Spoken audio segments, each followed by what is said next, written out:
आप हमेशा एनर्जी से भरी रहती हैं, तो ये वर्दी की एनर्जी रहती है या योग या मेडिटेशन की एनर्जी रहती है? आई थिंक बोथ, वर्दी ऑल्सो एंड एक्सरसाइज ऑल्सो। 12-12 घंटे डेली पढ़ना। 12-12 घंटे? हाँ जी, मतलब बिल्कुल फोन बंद, ठीक है, सोशल फोन मीडिया बिल्कुल बंद था? सोशल मीडिया बिल्कुल बंद। फेसबुक, इंस्टाग्राम कुछ भी फ्रेंड्स नहीं? मेरे सारे गुस्सा हो गए मुझसे, ये किसी के बर्थडे पे विश नहीं करती। बहुत ही इंटिमिडेटिंग होता है, आप इतने सीनियर ब्यूरोक्रेट्स, इतने सीनियर ऑफिशियल्स के सामने बैठते हो, 6 लोग होते हैं रूम में, आप अकेले होते हो, तो बिल्कुल बच्चे जैसा डर, जैसे आपने 12th फेल देखी होगी। कभी आपने देखा कि जैसे जो आप बता रहे हो चिट्टा, तो इसमें कुछ ऐसे लोग देखे जो आप बिलीव ही नहीं कर सकते ये भी इन्वॉल्व हो सकते हैं? बहुत दुर्भाग्य की बात है कि इसमें हमने हर स्पीयर ऑफ लाइफ से देख लिया। कॉलेज स्टूडेंट्स, स्कूल स्टूडेंट्स भी इसमें इन्वॉल्व हैं, इसमें प्रोफेसर्स इन्वॉल्व हैं, लैब टेक्नीशियंस इन्वॉल्व हैं, डॉक्टर्स हो गए। मेरठ में सेंटर नहीं होता मीन्स का, तो मैंने दिल्ली भरा था, क्लोजेस्ट जो था, एंड कनेक्टिविटी अच्छी है। तो अब उस टाइम कोविड आ गया, तो हमारा कोविड बैच है, प्रॉपर हमने कोविड में एग्जाम दिया है, मास्क पहन के, हाँ जी, रोज टेम्परेचर चेक करवा के। यहाँ पे कांगड़ी धाम होती है, तो हाँ, तो मैंने यहाँ पे बहुत कांगड़ी धाम खा लिया है, क्योंकि हर रिटायरमेंट पे कांगड़ी धाम होती है। अच्छी लगती है आपको? हाँ जी, बहुत अच्छी लगती है। तो पेट नहीं होता गड़बड़? थोड़ी थोड़ी खाते हैं।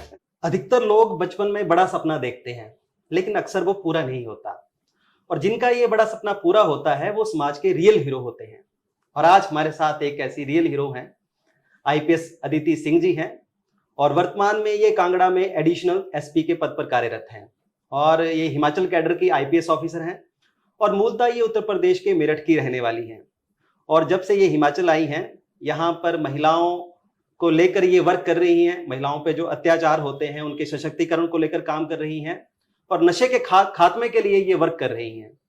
और इनके साथ हम सार्थक चर्चा करेंगे। Welcome ma'am. Thank you.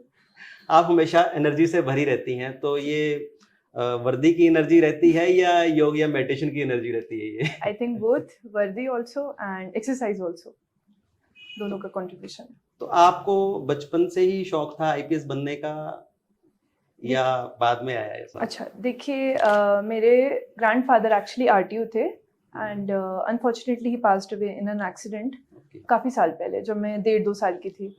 तो मतलब पेरेंट्स का था कि एक सिविल सर्वेंट होना चाहिए, बिकॉज देव सीन कि कितना कंट्रीब्यूट कर सकता है एक सिविल सर्वेंट।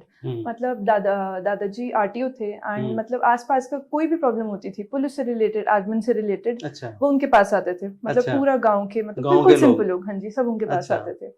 तो मैं तो अनफॉर्चुनेटली, दादाजी मुझे याद भी नहीं है, क्योंकि बहुत ही छोटी थी उस टाइम, गोदी में थी, बट वो फैमिली का रहता है कि आप भी एक बार ट्राई करो, बहुत कंट्रीब्यूशन होता है, मतलब इससे अच्छा करियर ही नहीं है।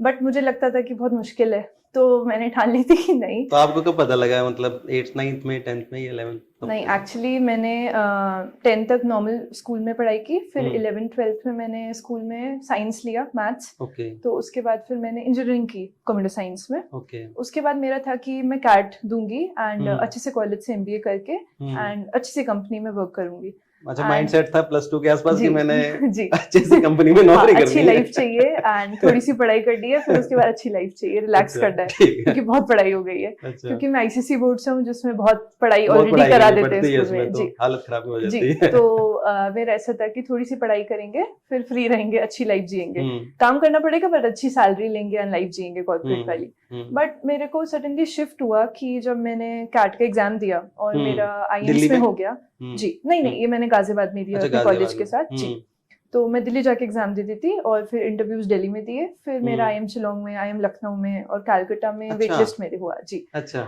तो उसके बाद पता नहीं मेरे मन में आया कि एक बार यूपीएससी ट्राई कर लेते हैं। तो पेरेंट्स क्लियर हो गया, और उसके हाँ बाद जी, उसके बाद मुझे आता है ख्याल, मतलब कॉलेज भी खत्म हो गया, सब कुछ। पेरेंट्स बोलते चलो, अरे वाह, यू ट्राई दिस। मतलब एक आपके सामने सब कुछ इजी लाइफ है जी, और आपके मन में एक टाइप की नहीं, मुझे अभी नहीं जाना। हाँ जी, एक बार ट्राई कर, मेरा ऐसा था। हाँ जी। अच्छा। फिर मैंने जब यूपीएससी की पढ़ाई शुरू की, तो मैंने कहा ये तो बहुत इंटरेस्टिंग है, पढ़ाई बहुत इंटरेस्टिंग है। अच्छा। क्योंकि मुझे पढ़ने का शौक है, एंड उसमें आप सोशल स्टडीज बचपन से ही पढ़ने का शौक? जी, मतलब मुझे जैसे इंग्लिश बहुत अच्छी लगती थी, एंड हिस्ट्री ज्योग्राफी बहुत अच्छी लगती थी। अच्छा। तो फिर जब मैंने इसकी तैयारी की, तो उसमें वही हिस्ट्री ज्योग्राफी आप पढ़ते हो, करंट अफेयर्स पढ़ रहे हो, तो मैंने कहा तो इंटरेस्टिंग है। तो वैसे ही मैंने जब कैट दिया, उसके साथ मैंने यूपीएससी का एग्जाम दिया कि कैसे होता है ये। तो मुझे लगा कि इसके लिए काफी पढ़ाई करनी पड़ेगी। ये कैट आप फिर भी 4-5 मंथ्स में निकाल सकते हो इजिली, अगर आप थोड़ा सा रेगुलर प्रैक्टिस कर रहे हो। बट यूपीएससी में मुझे लगा बहुत डेडिकेटेड पढ़ाई करनी है। तो मैंने करा, पूरा टाइम टेबल बनाया, मतलब जो जो आप सुनते हो कि पढ़ते कैसे थे, क्योंकि आई थिंक जब आपने 2021 में ये क्लियर किया है जी। तो 2020 के आसपास आपने स्टडी स्टार्ट की, जी जी 2019-20 में आपने स्टार्ट किया जी जी और तब कोविड भी आ गया था। जी। तो ये प्रॉब्लम हुई कि मतलब आप पूरी तैयारी कर रहे हो, फिर ऐसे कर रहे हो, फिर मैं दिल्ली भी गई, मैंने कोचिंग भी ज्वाइन करी। अच्छा जी, क्योंकि मैंने 10th के बाद ये सब सोशल स्टडीज छोड़ दी थी। अच्छा। तो मुझे लगा कि जब मैंने ऑप्शनल देखी कि मुझे ज्योग्राफी लेना चाहिए क्योंकि मुझे उसमें इंटरेस्ट था। फिर ऑप्शनल का जब सिलेबस देखा वो लगा कि इसमें थोड़ा आपको हेल्प चाहिए होगी क्योंकि ये बिल्कुल बेस नहीं है जो एनसीईआरटी से कवर हो जाए। ओके। तो मैंने ज्योग्राफी की कोचिंग ज्वाइन की, बट उसकी कंप्लीट करके मैं वापस घर आ गई कि मैं घर से अब तैयारी करूंगी मेरिट Okay. से ही। हाँ जी। कितने टाइम कोचिंग की आपने? मैंने कोचिंग करी होगी ज्योग्राफी की 6-7 मंथ्स, जब तक कोर्स तो खत्म नहीं होता। आप दिल्ली में रहे या मैं दिल्ली में रही। अच्छा दिल्ली में मैं रहे। दिल्ली में कोविड के रही। टाइम थोड़ा हाँ डर जी। नहीं लगता था तो? नहीं, एक्चुअली तब तक कोविड स्टार्ट नहीं हुआ था फॉर्चुनेटली। अच्छा। हाँ जी, उससे पहले ही मैं घर आ गई थी। सबके भागने, वो एक्सोडस जो हुआ दिल्ली से, उससे पहले ही मैं आ गई थी। अच्छा। हाँ जी, तो फिर मैंने घर आके तैयारी शुरू करी अच्छे से खुद से, एंड हम्म। पूरी मेहनत से जी जान लगा दी। मतलब सुबह शाम पढ़ना, टाइम टेबल अच्छा। बना के, मतलब 12-12 घंटे डेली पढ़ना। 12 घंटे हाँ जी, डेली? मतलब अच्छा। बिल्कुल फोन बंद, ठीक है, सोशल फोन मीडिया बिल्कुल बंद था? सोशल मीडिया बिल्कुल बंद। फेसबुक, इंस्टाग्राम कुछ भी फ्रेंड्स नहीं? मेरे सारे गुस्सा हो गए मुझसे, ये किसी के बर्थडे पे विश नहीं करती। अच्छा। हाँ, सोशल मीडिया बिल्कुल भी यूज नहीं करते बिल्कुल थे? बंद। हाँ और जी। फोन भी कम सुनने, जी मतलब जी, तो जैसे फोन कैसे डिस्ट्रैक्ट नहीं होता कि यार किसी को फोन तो नहीं आ नहीं, गया? मतलब बिल्कुल सिंपल, मतलब सिर्फ व्हाट्सएप चलता था, वो भी स्टडी मटेरियल या किसी चीज के लिए, और आंसर राइटिंग ऐसे इन सब के लिए, क्वेश्चंस के लिए। बाकी फेसबुक बंद, इंस्टा बंद, ये सब बिल्कुल बंद थे। तो उसके बाद फिर जब मेरा ऐसा हुआ कि नहीं और कुछ नहीं करना है, पूरी जी जान लगा दी, उस प्रीलिम से मेरा नहीं हुआ।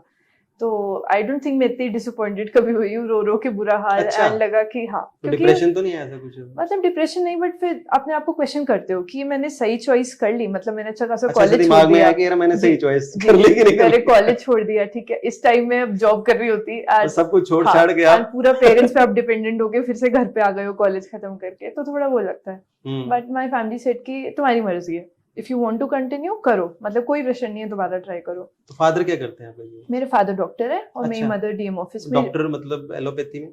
हाँ जी, एलोपैथिक तो डॉक्टर किस है, चीज एमडी के? फिजिशियन, चेस्ट अच्छा, चेस्ट एमडी फिजिशियन स्पेशलिस्ट हैं सर। Okay okay okay. तो पापा ने भी बोला, मम्मी ने भी बोला कि जस्ट ट्राई, मदर पूरा भी सपोर्ट मदर करेंगे। हाउसवाइफ है या वर्किंग? नहीं, मम्मी भी वर्किंग है। मम्मी तब डीसी, जो मतलब यहाँ पे डीसी बोलते हैं, वहाँ डीएम बोलते हैं, तो डीएम सर की रीडर थी मम्मी। अच्छा अच्छा अच्छा। तो ओके मम्मी को तो ऑलरेडी, मतलब उनको पता है वर्क प्रोफाइल, तो शी न्यू कि कितना हेल्प हो सकता है। ओके। बट मुझे ऐसा बोला मोटिवेट किया कि आपको पेरेंट्स जी ने जी कि नहीं तुम अगर करना चाहते जी हो तो करो? जी जी, फिर आपने डिसाइड किया कि करना है, दोबारा ट्राई करना है। हाँ जी। और मेरे सिबलिंग्स दोनों छोटे हैं, तो वो दोनों स्कूल में थे, तो वो अच्छा। अपने अपने तरीके से ना, वो अपना अपना हेल्प करते हैं। जैसे अच्छा। मैं तो बाहर जाती हूँ तो कभी चॉकलेट ले आते थे ऐसे। तो मेरा रूम बिल्कुल सील्ड रहता था, आपको पता है। अच्छा। मेरे भाई मेरे अलाउड नहीं थे मेरे अच्छा। कमरे में। हाँ जी, क्योंकि अच्छा। वो आके ऐसे बात करते, तो वैसे चॉकलेट स्मगल करते थे। अच्छा, नीचे से भी डालते हैं। हाँ, ये लो ब्रेक ले लो। तो हाँ, बट मैं ऐसा नहीं कि मैं, ऑल्दो मैं बाहर नहीं जाती थी, बट मैं ऑफ डे रखती थी कि एक दिन, चलो हफ्ते में एक दिन मैं अपने लैपटॉप पे ही मूवी देख लूंगी, जस्ट टू, क्योंकि आपको कुछ और चाहिए होता है just for mental release Relief. कि पूरे टाइम आप पढ़ोगे ना, तो आप मतलब उसमें ही खो जाओगे। फिर ना आपको थोड़ा बाहर से भी टच रहना है, थोड़ा रिलैक्स करना है। तो मैंने कहा कि बाहर जाके ज्यादा टाइम वेस्ट होता है, तो मैं घर पे जैसे मूवी देख ली, कभी कुछ अच्छा, कुछ इंटरेस्टिंग देख लिया। अच्छा अच्छा। तो उसमें मैं एंगेज करती थी। फिर फॉर्चुनेटली जब मैंने नेक्स्ट अटेम्प्ट लिखा 20 एग्जाम का, तो उसमें मेरे प्रीलिम्स, मेंस और इंटरव्यू एक ही बार में क्लियर हो गए, एंड आई गॉट आईपीएस। नहीं तो आपने वो मतलब उसके साथ साथ आपने वहाँ के स्टेट एडमिनिस्ट्रेटिव सर्विसेज का भी भरा था आपने? जी यूपी की जो जी जी स्टेट एडमिनिस्ट्रेटिव सर्विसेज जी। है, तो दोनों पेपर आपके साथ साथ आ गए थे। तो ऐसा हुआ कि जब प्रीलिम्स उसका नहीं निकला, मैंने कहा तो कुछ तो बैकअप चाहिए, क्योंकि आपने वो तो छोड़ दिया कॉलेज। अच्छा। तो हाँ, इतना अच्छा कॉलेज आप छोड़ चुके हो। तो मैंने यूपी पीएससी ट्राई करा, तो फॉर्चुनेटली उसका सिलेबस काफी मैच हो गया था यूपीएससी से, बस यूपी का एक्स्ट्रा होता है। उसकी आपने तैयारी नहीं की? नहीं, मैंने यूपीएससी का ही दिया। हाँ, की? मैंने बस एक वो बुकलेट जो करंट अफेयर्स की होती है यूपी वाली, तो वो देखे, कुछ कुछ वीडियोस देखी यूपी वाली, एंड बस उसको ऐड ऑन करा। उसी से ही जी, मतलब क्लियर हो गया? जी, एंड मतलब तो भगवान की कृपा जैसा आपका थी। 3 दिन पहले पेपर था। हाँ, जी जी। और आपकी हाथ, मतलब ये यूपीएससी में इतनी मतलब लिखना पड़ता है कि मतलब आपका हाथ भी मतलब दर्द, मतलब बिल्कुल इस लेवल पे है? क्योंकि एक ही ना, जैसे मैंने आपको बताया, दोनों एग्जाम साथ साथ थे। तो यूपीएससी, आई थिंक यूपीएससी का पहले प्रीलिम्स हुआ, फिर उसके 10-15 दिन बाद यूपी पीएससी का हुआ। चलिए, प्रीलिम्स में ठीक है, आपको बबल मार्क करना होता है, इट्स ओके। फिर फॉर्चुनेटली भगवान की कृपा से प्रीलिम्स निकल गए दोनों। तो मैंने यूपीएससी के वो दिए मेंस, जिसमें 9 पेपर होते हैं, एंड 9 पेपर, 3 घंटे का एक पेपर, आप कंटिन्यूसली लिखते हो उसमें। अच्छा। और 2 पेपर एक दिन में। अच्छा। हाँ जी, 6 घंटे लगातार लिखना है? तो वो लगातार वो एग्जाम्स हुए, वो 3-4 दिन चले। हाथ में दर्द कर जाता है ठीक ठाक? हाथ आपको पता है वो ऐसे एल्बो रहती है ना, हाँ। और टाइम रहता है, मतलब 3 घंटे का पेपर, उसमें 20-30 क्वेश्चंस होते हैं, तो डिवाइड करके मैंने वर्कआउट किया कि मुझे 7 मिनट में एक क्वेश्चन करना है, नहीं तो मेरा पेपर छूट जाएगा। अच्छा। हाँ जी। और आप देखिए 7 मिनट होते थे फिर आप छोड़ देते थे? तो आपको क्वेश्चन पढ़ना है, उसको एनालाइज करना है मन में, उसका फ्लो चार्ट बनाना है, उसका आंसर भी देना। हाँ, और उसको फिर लिखना है। तो मन में तुम 2 मिनट देते हो उसको, 2 मिनट नहीं, आप 30 सेकंड 40 सेकंड देते हो उसका माइंड में मैप करने के लिए, मैं ये लिखूंगी, फिर आप उस आंसर को लिखते हो और कंक्लूड करते हो, फिर नेक्स्ट। तो 7 मिनट होते ही मेरी टाइम इज डन। अब मुझे नेक्स्ट क्वेश्चन लिखना है, नहीं तो मेरा पेपर छूट जाएगा। तो आप वो आधे मार्क के लिए अगर आप 20 मार्क का क्वेश्चन पेपर छोड़ दोगे तो आप आउट ऑफ द रेस हो, क्योंकि इसमें हाफ ऑफ मार्क मैटर करता है। आप देखेंगे कि ऐसा भी होता है, जो फाइनल लिस्ट निकलती है उसमें सेम मार्क्स हैं, फिर वो इंटरव्यू के मार्क्स देखते हैं, इंटरव्यू के मार्क्स भी सेम है, फिर वो एज देखते हैं। अच्छा। तो सेम मार्क्स का भी खेल है इसमें। तो अगर मैं इतना टाइम गवा दूंगी तो आई एम आउट। तो मतलब टाइम देख देख के लिखा पेपर, फिर 3 दिन बाद ही मेरा यूपीपीएससी के शुरू हो गया पेपर। अच्छा। फिर से उसमें 8-9 पेपर। तो मेरी एल्बो मुझे याद है ऐसे नहीं हुई थी 3-4 दिन तक। जी। जब आप पेपर दिए उसके बाद एल्बो बिल्कुल वो मूव नहीं करती है, तो अच्छा। आपको थोड़ी फिजिकल थेरेपी, थोड़ा आराम आपको चाहिए होता है physically. Mains is that hard, but fortunately उसके बाद फिर जब ये क्लियर हो गए, फिर मैं थोड़ा फ्री हुई, फिर मैंने इंटरव्यू की तैयारी करी, एंड भगवान की कृपा से एंड पेरेंट्स की ब्लेसिंग से आई क्लियर्ड। तो इंटरव्यू के दौरान कोई ऐसी आपको लगा कि यार मेरा इंटरव्यू हुआ है लेकिन शायद मैं सिलेक्ट ना हो पाऊं, क्योंकि कई बार क्वेश्चंस ऐसे होते हैं कि आपको याद होते हैं लेकिन वहां जाके भूल जाते हो। कई बार इंटरव्यू का कुछ अगर आपको लगता है कि कुछ किस्सा आप शेयर करना चाहते हो। मैं इंटरव्यू में, जैसे मेरा यूपी वाला जो एग्जाम था, यूपीपीएससी, एंड यूपीएससी का बिल्कुल एंटायरली डिफरेंट एक्सपीरियंस था। तो पहले हुआ यूपीपीएससी का इंटरव्यू, जिसमें मुझे याद है, मतलब जो वो क्वेश्चन बोल रहे थे तो दे वर ग्रिलिंग मी। आप देखिए, जैसे उन्होंने मुझसे पूछा कि अच्छा आप साइंस बैकग्राउंड से, मैंने कहा जी सर। उन्होंने मुझसे यूनिवर्स के बारे में कुछ पूछा, बिल्कुल बेसिक, मतलब जो आपने 5th 6th के बाद नहीं सुना होगा ना, पढ़ा होगा, ठीक है। तो मैंने 1 मिनट सोच के आंसर दिया कि अरे इतना टाइम ले रहे हो तुमको नहीं पता। Then they moved on to next question. मैं आंसर शुरू करती तो दे वर ट्राइंग टू, जैसे आप प्रेशराइज करते हो ना, how she works under pressure, next question next question next question, मतलब रैपिड फायर हुआ मेरा पूरा इंटरव्यू आधे घंटे तक। तो I was on the verge of tears जब व्हेन आई केम आउट कि ये तो नहीं निकलेगा। अच्छा। मतलब उन्होंने मुझे बोलने नहीं दिया है। अच्छा। मतलब आई वाज आंसरिंग, वो मुझे कट करके नेक्स्ट क्वेश्चन पूछ लेते थे। अच्छा। And then you just try to patiently answer. ठीक है, आप कितने ही अंदर नर्वस हो रहे हो, आपको लग रहा है कि क्या हो रहा है इंटरव्यू में, बट आप पेशेंटली आंसर करते रहते हो हंस के। ठीक है, स्माइल करके you just keep on answering. And मुझे याद है बहुत स्ट्रेसफुल इंटरव्यू था। अच्छा। एंड देन उसके बाद मैं पेरेंट्स से बोला कैसे, मैंने कहा मत पूछो चलो। मुझे लगा कि ये तो नहीं हो पाएगा। हाँ, फिर उसके बाद, और चलिए मैं आपको मार्क्स बाद में बताऊंगी। फिर हुआ यूपीएससी का इंटरव्यू, बहुत अच्छा इंटरव्यू, टोटली जीएस बेस्ड। फिर करंट अफेयर्स पूछे मुझसे, हॉबीज पूछी, बोर्ड वाज वेरी कॉर्डियल, बहुत अच्छा सा। मुझे लगा कि अच्छा इंटरव्यू गया है, I will be among the highest scorers. ठीक है, मार्क्स जब आते हैं तो यूपी वाले में 100 मार्क्स का इंटरव्यू होता है, तो कम मार्क्स का होता है वो, एंड उसमें आई गॉट 83। अच्छा, आउट ऑफ 100। हाँ जी, और मुझे कोई नहीं मिला आपको लगा था कि इसमें मेरा कुछ नहीं होगा। और वो मतलब मेरा जो पूरा बैच था एसडीएम्स का, किसी के भी उसमें 78 से ऊपर नहीं था। I think I was among the highest या फिर सेकंड हाईएस्ट स्कोरर। अच्छा जी।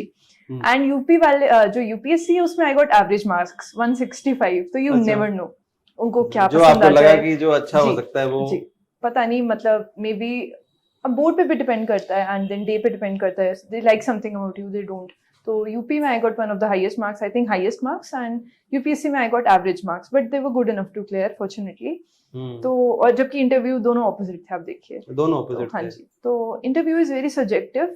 तो मैं ये बोलूंगी जो प्रिपेयर कर रहे हैं, जो प्रिपेयर कर रहे हैं उनके लिए क्या गाइडेंस दोगे, खासकर इंटरव्यू या तैयारी के लिए? क्योंकि आपको पता है प्रीलिम सिर्फ वो है, सिर्फ क्वालिफाइंग है, प्रीलिम्स में और कुछ नहीं है। तो आप बस प्रीलिम्स में जी जान लगा दो कि आप क्वालिफाई कर जाओ, फिर just work on your means. क्योंकि जो आपने लिखा है ना उसका तो आंसर वो उन्हें उसी पे कंटेंट पे जज करना है, वो सब्जेक्टिव नहीं है कि मुझे इसका आंसर पसंद आ रहा है नहीं आ रहा, उसमें तो फैक्ट्स देखते हैं। तो आप मीन्स की इतने अच्छे से तैयारी करो कि आप इंटरव्यू अगर थोड़ा बहुत ऊपर नीचे हो भी जाता है तो you clear it, even with average marks you clear it. मतलब हमारा अगर मेन एग्जाम अच्छे से हम तैयारी कर लें, अगर इंटरव्यू में थोड़ा आगे पीछे हो भी जाए तो क्लियर हो सकता है। इतना बॉल पार्क रखो कि आप क्लियर कर जाओ इवन विद एवरेज मार्क्स। जान उसमें लगाओ मेन में जी, क्योंकि आपको पता नहीं उस दिन भी मे बी आप उनको आपके आंसर्स पसंद नहीं आए, मे बी जो वो पूछे, मे बी आपके एक्सप्रेशंस उस दिन आप कंट्रोल ना कर पाओ, बिकॉज बहुत ही इंटिमिडेटिंग होता है। आप इतने सीनियर ब्यूरोक्रेट्स, इतने सीनियर ऑफिशियल्स के सामने बैठते हो, 6 लोग होते हैं रूम में, आप अकेले होते हो, तो बिल्कुल बच्चे जैसा डर, जैसे आपने 12th फेल देखी होगी, तो बिल्कुल इंटिमिडेटिंग सा फील होता है वहाँ पे ना।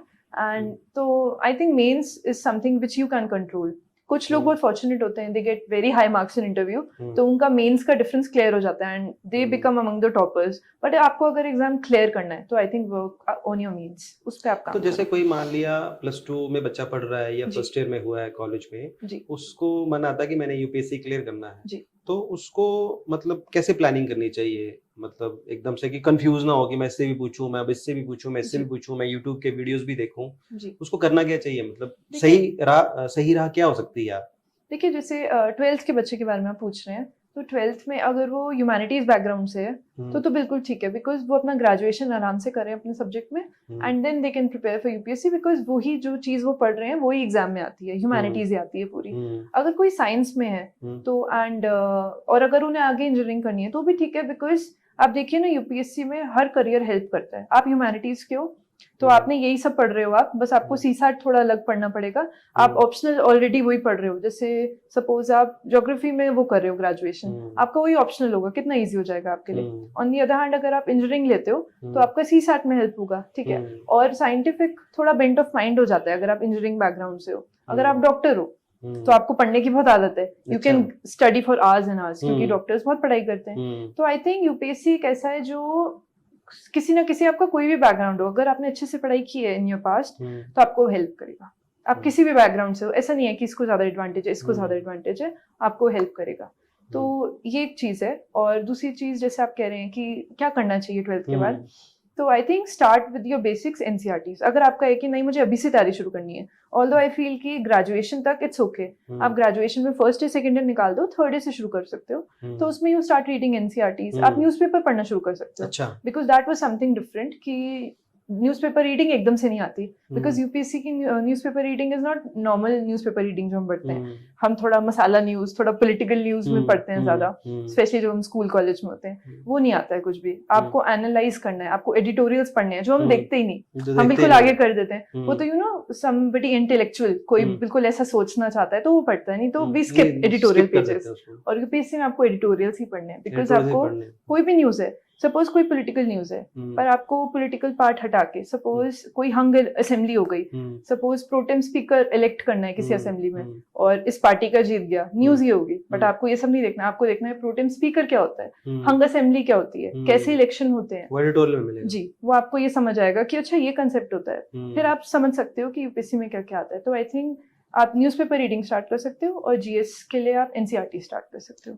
तो ड्यूरिंग द स्टडी या इंटरव्यूज के दौरान, जैसे इंटरव्यू से पिछला दिन जो होता है या एग्जाम से पिछला दिन होता है और एग्जाम के बाद का दिन या इंटरव्यू के बाद का दिन, तो दोनों दिन मतलब अलग तरह के होते हैं। जैसे आप ब्लैक होल में बैठे हो, तो वो स्ट्रेस किस तरह का, आपने कभी स्ट्रेस किस तरह का फील किया?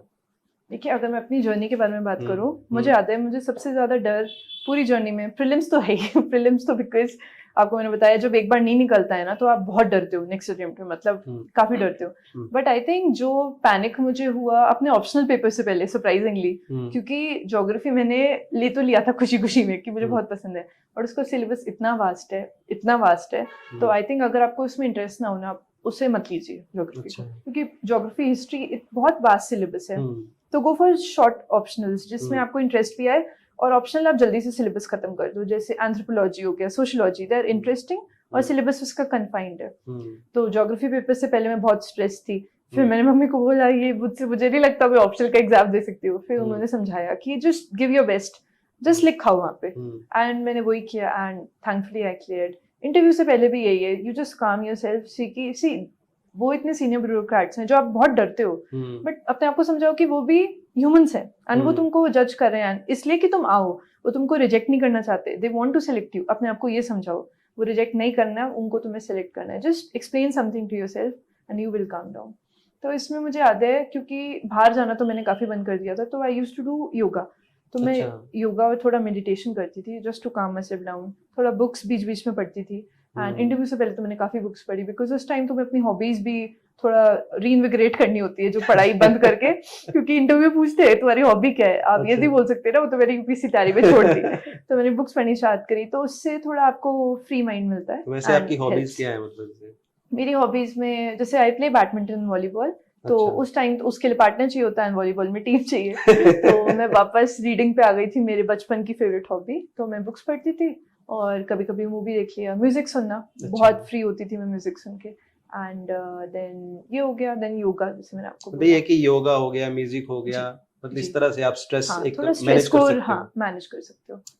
तो जब आपके मतलब फाइनली आप आईपीएस ऑफिसर बने, जब आपको वर्दी चढ़ी, आपने बैजेस लगे, तो क्या फील था आपका उस टाइम का? क्योंकि वो एक फीलिंग पूरी लाइफ जी वैसी रहती है। जी जी बिल्कुल। मतलब तो एक्चुअली जब रिजल्ट आया तो मैं एक्सपेक्ट कर रही थी कि मुझे रेवेन्यू सर्विस मिलेगी। आई वाज वेरी हैप्पी, चलो चलो आप बिल्कुल कैपिटल सिटीज में रहोगे, Delhi, Hyderabad, Bangalore, and good life, फिर से वही वाला कॉर्पोरेट ड्रीम आ गया, ठीक है।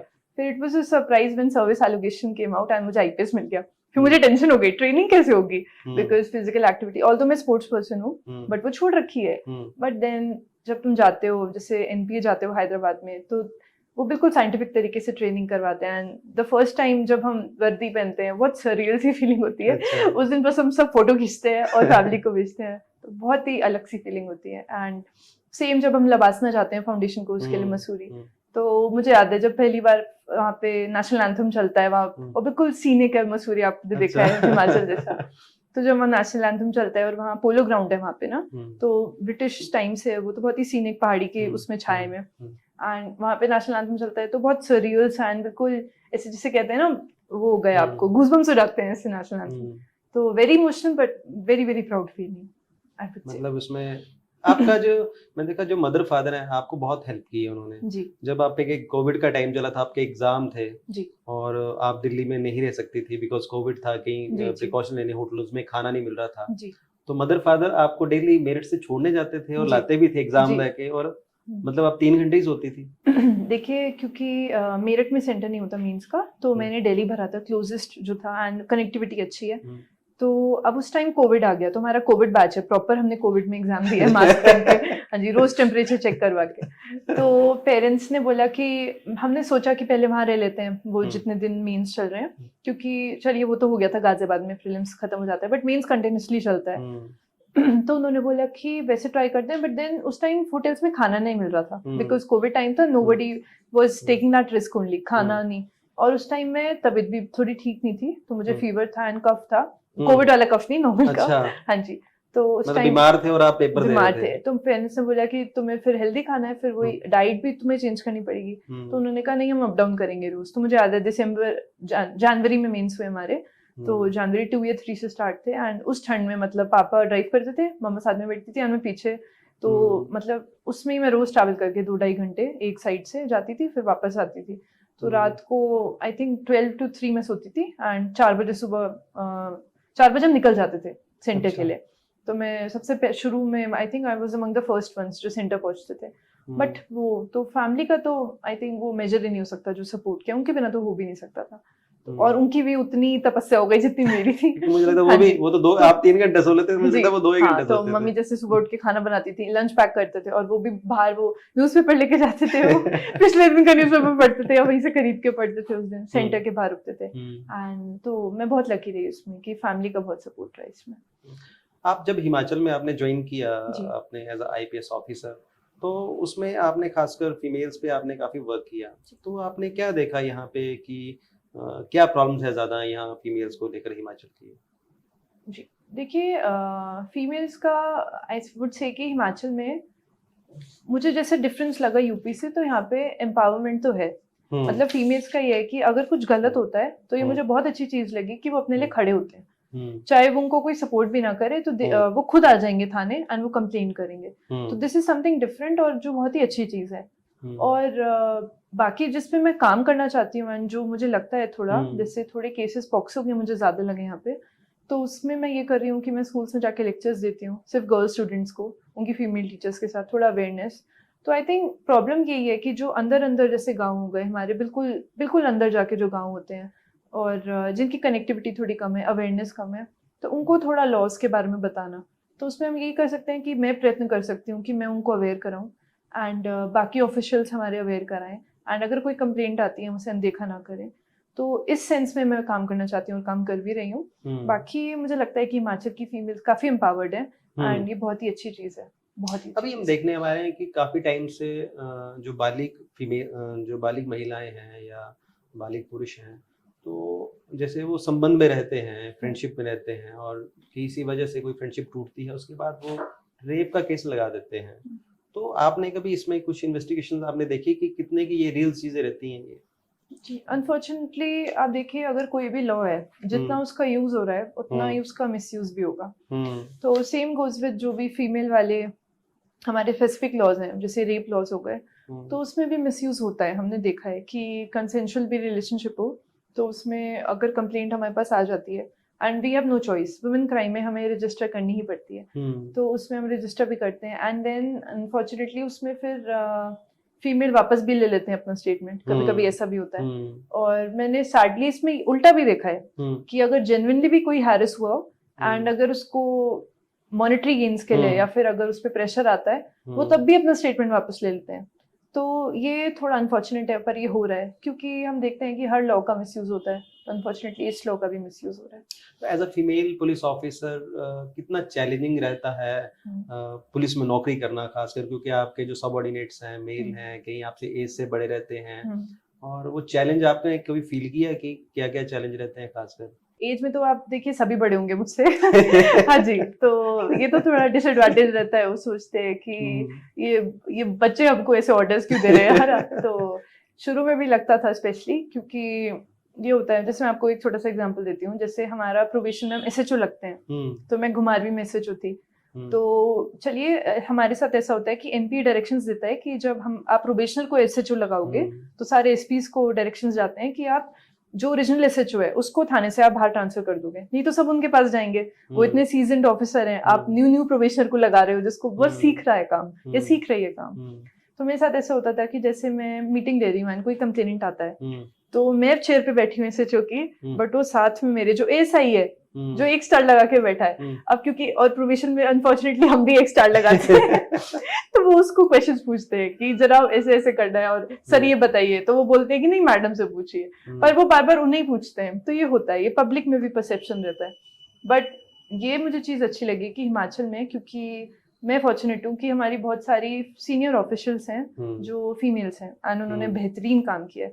तो हिमाचल में ये बायस नहीं है एटलीस्ट पब्लिक में कि ये फीमेल ऑफिसर है तो ये कर नहीं पाएगी। अगर उन्हें एक बार पता चल जाता है कि आप आईपीएस हो ना प्रोबेशन में बैठे हो, तो वो आपसे बात करेंगे। वो तो उन्हें जब रियलाइज नहीं होता कि ये कोई छोटा सा बैठा है, उन्हें लगता है न्यू कोई होगा। बट व्हेन दे रियलाइज कि आप आईपीएस हो तो वो आपको ट्रस्ट भी करते हैं। इनफैक्ट वो चाहते हैं कि आपको केस दिया जाए, वो कंप्लेंट लेके भी फिर आपके पास आएंगे। तो ये थोड़ी अच्छी चीज़ थी एंड मैं इसका क्रेडिट दूंगी अब मेरी सीनियर ऑफिशियल्स को जिन्होंने इतना बेहतरीन काम किया। मुझे याद है जब यहाँ पे तबाही आई थी 23 में, तो 3 फीमेल ऑफिसर्स बिल्कुल लीड करे थे यहाँ पे, शालिनी मैम, साक्षी मैम, सौम्या मैम। तो तीनों हमारे मेन जिला में वो लीड करे थे एंड दैट वाज वेरी इंपायरिंग। मतलब मुझे बहुत प्राउड फील होता है, बड़ी बात जी, क्योंकि सारे मतलब मेजर वो कवर किया था कि 3 फीमेल ऑफिसर्स आर लीडिंग। उस टाइम हमारी एडीजी मैम एक्टिंग डीजी थी, तो मैम भी बहुत अच्छा, मैम ने कोऑर्डिनेशन किया, तो it was wonderful. I think wonderful. Motivate कैसे करते हैं आप टीम को एज अ फीमेल ऑफिसर? जी, देखिए at the end of the day police भी ह्यूमंस हैं, तो आई थिंक कि उनको वैसे ही डील करना चाहिए जैसे आप बाकी ह्यूमंस को डील करते हो। तो मोटिवेशन के लिए अगर वो कोई अच्छा काम करते हैं तो इट्स इम्पोर्टेंट कि हम टीम को एनकरेज करें एंड एक बार अप्रिशिएट करें कि आपने अच्छा काम किया है। एंड तो हमारा रिवॉर्ड सिस्टम होता है, you can give them CC1, आप रिकमेंड कर सकते हो एसपी सर को या एसपी मैम को कि मैम इनको ये सर्टिफिकेट दिलवाइए। बाकी आई थिंक हमें भी स्टैंड लेना पड़ेगा अपने स्टाफ के लिए, क्योंकि अगर हम वो नहीं करेंगे तो then they will also like कि हमारे साथ तो कोई खड़ा ही नहीं होता, क्यों करें हम। मतलब at the end of the day police एक सोसाइटी के लिए काम कर रही है, अपने लिए कुछ नहीं कर रहे, आप देखिए। तो बट और ये भी अनफॉर्चुनेट है कि कुछ भी गलत हो जाता है तो सबसे पहले आपको भी पता है कि पुलिस का नाम आता है कि पुलिस ने ये क्यों नहीं किया, पुलिस क्या कर रही थी वहाँ पे। तो चाहे हमारा एरिया हो या ना हो, पुलिस हमेशा उसमें केस में उसकी बलि चढ़ती है, जैसे मैं बोल सकती हूँ। तो कुछ भी अगर मिस हो जाता है, कोई भी मिस हैपनिंग हो गई, पुलिस सबसे पहले आता है नाम। तो इट्स इम्पोर्टेंट कि तब उस टाइम पर आप स्टाफ के साथ हो, अगर उनकी कोई मैलिफाइड इंटेंशन नहीं थी, अगर उन्होंने गुडविल में काम किया है तो आपको उनके साथ खड़ा होना पड़ेगा कि नहीं कुछ गलत नहीं था, कोई गलत इंटेंशन नहीं थी, गलती हो गई। तो उस सेंस में you have to stand for them. I think तो कोई केस आपको याद है जिसने आपको थोड़ा झकझोर दिया हो, जो आपने कोई केस किया हो? देखिए मोस्टली मुझे पर्सनली लगा कि यार ये तो मतलब बड़ा, मैंने सोचा ही नहीं था ऐसा कि ऐसे केसेस भी हो सकते हैं। जी, जैसे पर्सनली आई फील कि जैसे पॉक्सो केसेस होते हैं या फिर रेप केसेस होते हैं, तो उसमें वो थोड़ा रहता है, वो काफी सेंसिटिव भी होते हैं, तो मैं भी शेयर भी नहीं कर पाऊंगी details, but I have seen family members specially जब अब्यूज करते हैं तो वो काफी हार्ड होता है एंड वो डील करना। हाँ, एंड देन आपको उससे थोड़ा निकलने में भी थोड़ा टाइम लगता है, क्योंकि आप पर्सनली उसमें इन्वेस्ट हो जाते हो, तो एंड आप चाहते हो कि उसमें जस्टिस मिले, बिकॉज उसमें विक्टिम्स इतने छोटे हैं, इतने मासूम होते हैं कि मतलब वो काफी मुश्किल हो जाता है।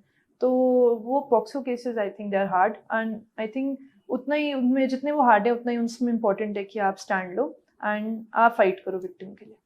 कांगड़ा में काफी अच्छा काम आप कर रहे हो, तो इसमें आपको क्या लग रहा है अभी कांगड़ा डिस्ट्रिक्ट में या इस सोसाइटी में, यहाँ की सोसाइटी में, कि कौन सा क्राइम ज्यादा तेजी से बढ़ रहा है और जिसमें अटेंशन लेने की बहुत ज्यादा जरूरत है, एकदम समाज को भी और गवर्नमेंट को भी? देखिए, अनफॉर्चुनेटली हिमाचल में एनडीपीएस का अब बहुत ग्राफ हाई हो गया है, एंड क्योंकि may be from Punjab, may be from Delhi, but अब हर सोर्स से आ रहा है यहाँ पे, एंड अब वो विलेज विलेज तक, गांव गांव तक पहुंच गया चिट्टा।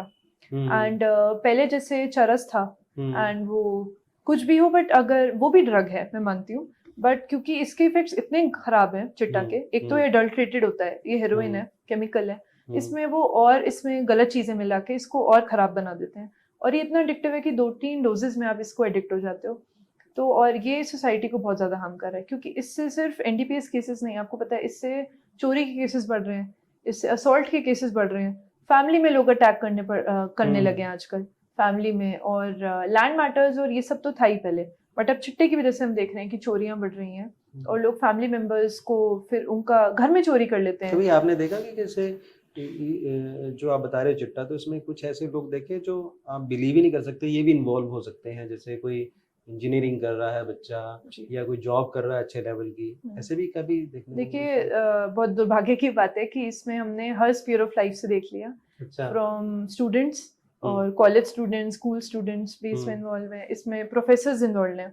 हमने कॉलेजेस में देखा कि लैब टेक्नीशियंस इन्वॉल्व हैं जो स्टूडेंट्स को सप्लाई कर रहे हैं, और डॉक्टर्स हो गए, और मतलब आप हर वर्ग को ले सकते हैं। अनफॉर्चुनेटली आपने न्यूज़ में देखा होगा, एविडेंस है, मतलब ये सारे निकले हैं जी, इसमें डॉक्टर्स भी आपने बताए, प्रोफेसर भी आपने बताए, आपने स्टूडेंट्स भी बताए, कॉलेज स्टूडेंट्स, स्कूल स्टूडेंट्स, मतलब जी। और अनफॉर्चुनेटली पुलिस से भी दूर नहीं रह पाए, आपने देखा होगा कि कुछ पुलिस के भी इसमें इन्वॉल्व आए, कुछ पुलिस नहीं तो पुलिस की फैमिली, उनके बच्चे इसमें इन्वॉल्व हो गए हैं, बिकॉज उन्हें पता है कि जैसे फैमिली में वो सुनते होंगे बात की कैसे बचना है, तो पकड़े तो वो जाते ही हैं, बट ये है कि वो अपनी लाइफ तो खराब कर ही रहे हैं, तो हर वर्ग इसमें अब इन्वॉल्वमेंट आ रहा है उसका। जैसे अभी मैं देखा कि लड़कियों में भी बहुत एक नशा बढ़ रहा है, तो इसको आप कैसे देख रहे हो? क्योंकि जितना लड़के नशा कर रहे हैं उससे तो थोड़ी क्वांटिटी है, लेकिन लड़कियां भी काफी हद तक नशा कर रही हैं। देखिए, आई थिंक क्योंकि ये कॉलेज स्कूल में साथ साथ पढ़ते हैं, फिर वो ये जैसे आप सपोज पहले ड्रिंक होता था कि चलिए 8 से पहले इन्होंने ड्रिंक करनी शुरू कर दी, फिर वो रहता था, तो अब वो चिट्टा में वो शिफ्ट हो गया। तो अब वही है कि जब साथ में स्पेंड करते हैं टाइम, बिकॉज स्कूल में फिर है, कॉलेजेस में है, तो वो आपस में शेयरिंग में, then they also try, and ये इतना एडिक्टिव सब्सटेंस है कि फिर लड़का लड़की कुछ भी मैटर नहीं करता, वो सब लत लग जाती है तो एक बार लग जाती है। एंड आई थिंक इसमें पीयर प्रेशर भी एक चीज़ है, तो हम जितना अवेयर कर सकते हैं हम करते हैं। पुलिस, हम रेगुलरली स्कूल्स कॉलेजेस में जाके अवेयरनेस की कोशिश कर रहे हैं। हम इसका खुद का ही नहीं, इसके हेल्थ इफेक्ट्स, फैमिली पे इफेक्ट्स, आपकी बॉडी को क्या होता है, मतलब जितने डरावने वीडियोस आप दिखा सकते हो मैं दिखा देती हूँ। तो हम कोशिश तो कर रहे हैं कि लड़का लड़की दोनों ही इससे छूट जाएं, बट अब वो ग्राफ रीजन क्या लग रहा है, यूथ क्यों जा रहा है नशे की तरफ, आपको क्या लग रहा है? मैं बोलना चाहूंगी कि क्योंकि अब ना इसको वो मानने लग पड़े हैं कि ये तो एक स्टेटस सिंबल हो गया जी, या मतलब ओपनली पहले स्टूडेंट्स नशा नहीं करते थे किसी भी तरह का, चाहे सिगरेट है, चरस है या चिट्टा है, कुछ भी है, अब ओपनली भी उसको यूज कर रहे हैं। तो आपको ये रीजन क्या लग रहा है कि इस नशे में क्यों डूब रहे हैं युवा? आई थिंक इसमें अगर मैं सोचूं तो एक तो शिफ्ट है सोसाइटी में, आप देखिए, क्योंकि अब फैमिली न्यूक्लियर हो गई है, ठीक है, पेरेंट्स वर्किंग है काफी सारे, और जो वर्किंग नहीं है, अब आपको पता है फोन एक गैजेट आ गया सबके हाथ में, तो एक तो नेटवर्क बहुत फास्ट हो गया, ठीक है, मतलब आपको सप्लायर्स मिल जाते हैं, इनको हमने डिस्कवर किया कि ये ग्रुप्स पे चलते हैं, टेलीग्राम पे, सोशल मीडिया पे, इंस्टाग्राम पे, तो उस पे हम वॉच रखनी पड़ती है हम लोगों को, तो उसके थ्रू भी, एंड साथ में अब वो जो फ्रीडम बढ़ी है, तो अब हर चीज का, जैसे लॉज का मिसयूज होता है, फ्रीडम का भी मिसयूज होता है, तो पेरेंट्स को काफी टाइम पता ही नहीं होता कि उनका बच्चा वो है, तो इसलिए हम तो इनफैक्ट जब रात को जैसे सपोज मैं जाती हूँ नाका चेकिंग पे एंड मुझे जैसे मिल गए कॉलेज स्टूडेंट्स वहाँ ड्रिंक कर रहे हैं, तो उनको तो हम जो ट्रीटमेंट देते ही हैं, उनको तो जो भी बुकिंग होगी, ड्रंक एंड ड्राइव में चलान होगा, जो भी होगा, मैं इंश्योर करती हूँ कि इनकी फैमिली को बुलाया जाए, दे नो कि what their kids are doing, क्योंकि थोड़ा आई थिंक चेक रखना जरूरी है, क्योंकि पेरेंट्स सोच रहे हैं कि बच्चा पढ़ रहा है यहाँ कॉलेज में, फैमिली चंबा में, very social, very you know बहुत ही डिसेंट बैकग्राउंड से, लाइक नॉट वेरी रिच, वो पता नहीं कैसे कैसे करके खेती बाड़ी करके जो भी करके बच्चे को भेज रहे हैं, उनको पता ही नहीं है। तो आई मेक श्योर कि उनको इन्फॉर्म हो। ऊपर से जो सोसाइटल शिफ्ट है अब इतना इजीली मिल जाता है ना, ग्रुप से मिल गया, किसी किसी के थ्रू नेटवर्क से मिल गया, और जैसे मैंने आपको बताया बहुत एडिक्टिव पदार्थ है, मतलब कि ऐसा नहीं है चरस की तरह या शराब की तरह चलो आप छोड़ दोगे रोज अगर नहीं, इसको आप थोड़ी डोजेस में आपको ये चाहिए ही चाहिए, एंड आपको फिर विड्रॉल सिस्टम सिम्टम्स जो होते हैं इतने गंदे होते हैं, वो खुजली होना, फिर ऑर्गन्स फेल होना, एंड मतलब आप फोकस ही नहीं कर पाते, आप शिवरिंग होने लगेगी, तो काफी गंदा विड्रॉल सिस्टम है इसका। पेरेंट्स को कैसे वॉच रख सकते हैं, क्योंकि पेरेंट्स को तो पता ही नहीं होता, और पेरेंट्स को जब वॉच रखने का टाइम आता है तो उनको तब तक हाथ से सब कुछ निकल चुका होता है, और कई पेरेंट्स को यही नहीं समझ आता कि अपने बच्चों पर वॉच कैसे रखें, कैसे पता करें कि ये नशा कर रहा है हमारा बच्चा। जी देखिए, इसमें आप ऑब्जर्व कर सकते हो कि कोई भी अगर ड्रग्स लेता है बच्चा, तो उसमें बिहेवियरल चेंज पक्का आएगा, ठीक है, या तो उसके वो अगर वो अच्छा स्टूडेंट है, उसका मन नहीं लगेगा पढ़ाई में, उसके ग्रेड्स गिर जाएंगे, अगर वो स्कूल में आप ऐसे पता लगा सकते हो। फिर अगर वो मूडी हो जाता है ज्यादा, एक टीनेज वाला मूडी होता है और एक होता है कि वो कुछ कर ही नहीं रहा, अगर वो अनफॉर्चुनेटली चोरी वोरी में लग गया है, संलिप्त हो गया है, उसके बाद आप उसकी फ्रेंड सर्कल पे आप थोड़ा ध्यान रखिए कि किसके साथ जा रहा है आजकल, ठीक है, वो अकेले कमरे में क्या करता है, थोड़ा उसका फोन पे ध्यान रखिए। मैं नहीं कह रही हूँ आप प्राइवेसी मत दो, बट आप थोड़ा चेक रखिए, क्योंकि माइनर किड्स बहुत छोटे छोटे, इसमें 14-15 साल के बच्चे इन्वॉल्व हो रहे हैं, आपको पता है, तो आप थोड़ा ध्यान रखिए। अगर बिहेवियरल चेंज आ रहे हैं, मूड स्विंग्स आ रहे हैं, पढ़ाई में खराब हो रहा है, उसके फ्रेंड सर्कल पे आपको थोड़ा चेक रखना पड़ेगा, तो ये थोड़ा ध्यान रख के आई थिंक पेरेंट्स इन्वॉल्व हो सकते हैं। एक पुलिस ऑफिसर की ना लाइफ बहुत चैलेंजिंग सी रहती है, क्योंकि जो पॉलिटिकल सिस्टम है वहाँ से भी निर्देश आएंगे, 10 चीज़ें आएंगी, तो कई बार जैसे वर्कर्स हैं, है ना, किसी भी पार्टी के वर्कर्स हैं, वो भी ठीक से सही से बात नहीं करते, तो वो कैसे टैकल चीज़ें आप करते हो उन सब चीज़ों को, क्योंकि कई बार इसमें जो वर्कर है वो चाहे 10 पढ़ा नहीं है, लेकिन वो धौंस जमाएगा, भाई मैं तो सरकार का हूँ, ये तो उस सब चीज़ों को कैसे टैकल करना है, क्योंकि कई बार मूड भी स्विंग होता है यार, कि मतलब कितनी मुश्किल से हाथ दुख जाता है 6-6 घंटे है ना, होनी टेढ़ी हो जाती है, और जो 10 पास भी आदमी नहीं है वो जाके हुक्म चलाने लग पड़ता है, तो उस सब चीज़ों को कैसे बैलेंस करते हो? देखिए, इसमें 2 साइड्स हैं, एक तो हमें एक्सेप्ट करना ही पड़ेगा कि जो हमारा पॉलिटिकल क्लास होता है, पॉलिटिशियंस होते हैं, तो they are elected by the people, तो इम्पोर्टेंट तो है, क्योंकि उनको लोगों ने, जनता ने, सोसाइटी ने इलेक्ट किया है, तो उनका वो है, and you have to accept कि आपको उनके साथ काम करना ही है। But on the other hand कि अगर कुछ मिसहैपनिंग हो जाती है, तो एंड अगर कोई पर्सनली मिसबिहेव कर रहा है, तो you have to stand out and you have to speak up, आपको उसके खिलाफ बोलना ही पड़ेगा कि दिस इज नॉट डन, ये नहीं है।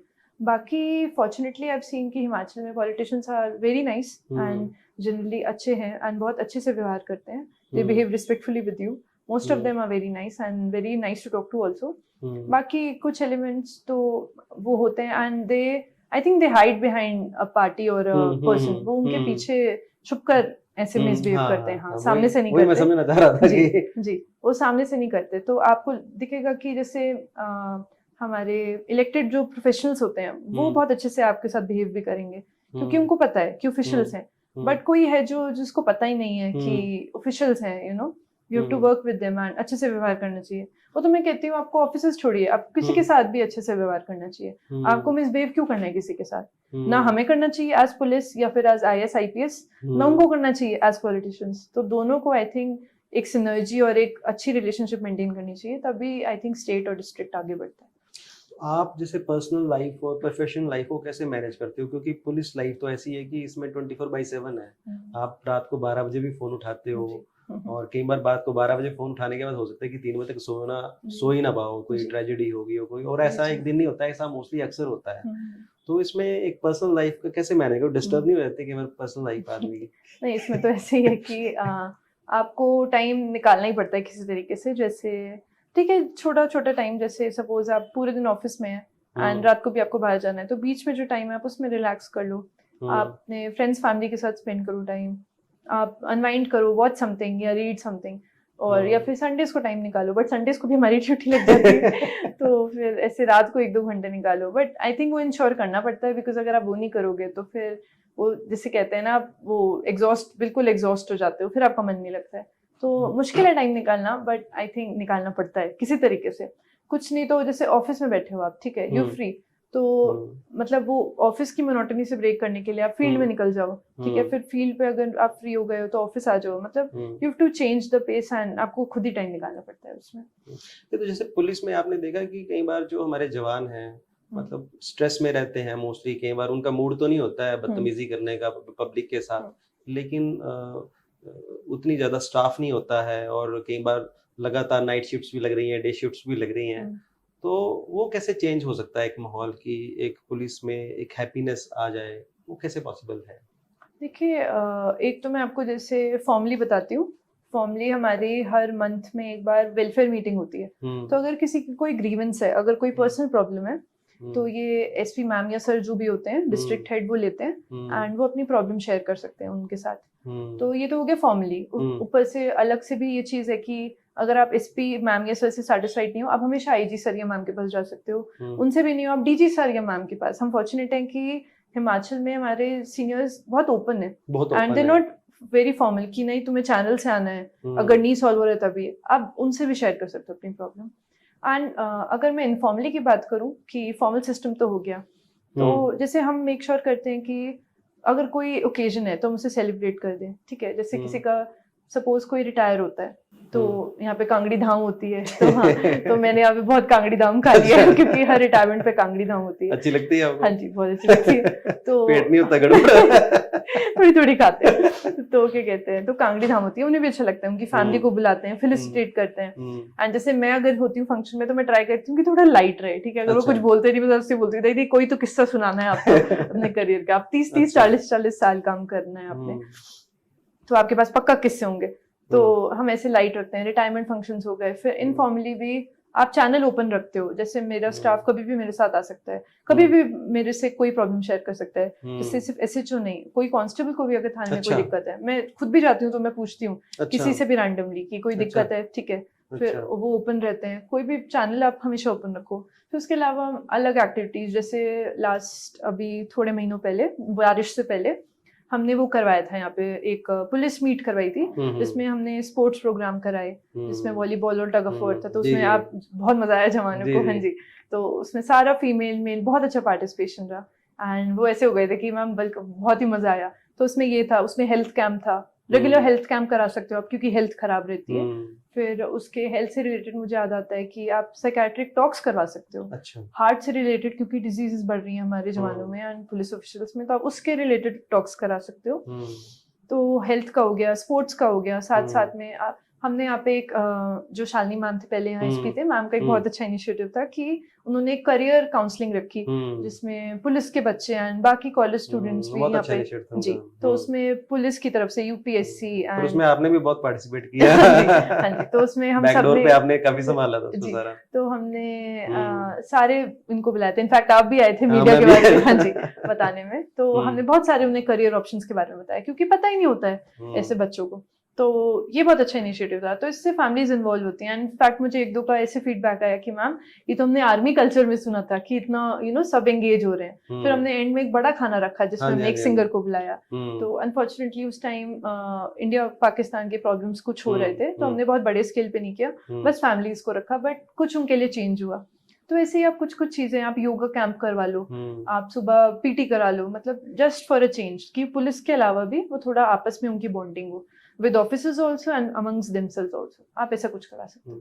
आपका एक्सपोजर बहुत अच्छा है। तो जैसे हिमाचल एक ऐसा स्टेट है जहाँ पे एक मतलब फाइनेंशियली क्राइसिस रहते हैं, तो जैसे इसको और स्ट्रेंथन करने के लिए क्या बेस्ट किया जा सकता है कि कुछ इस तरह का बड़ा इंफ्रास्ट्रक्चर कुछ हम यहाँ पे खड़ा करें या कोई ऐसी यहाँ पे मुहिम चलाएं, मतलब क्या एक आपकी सजेशन क्या है एज अ?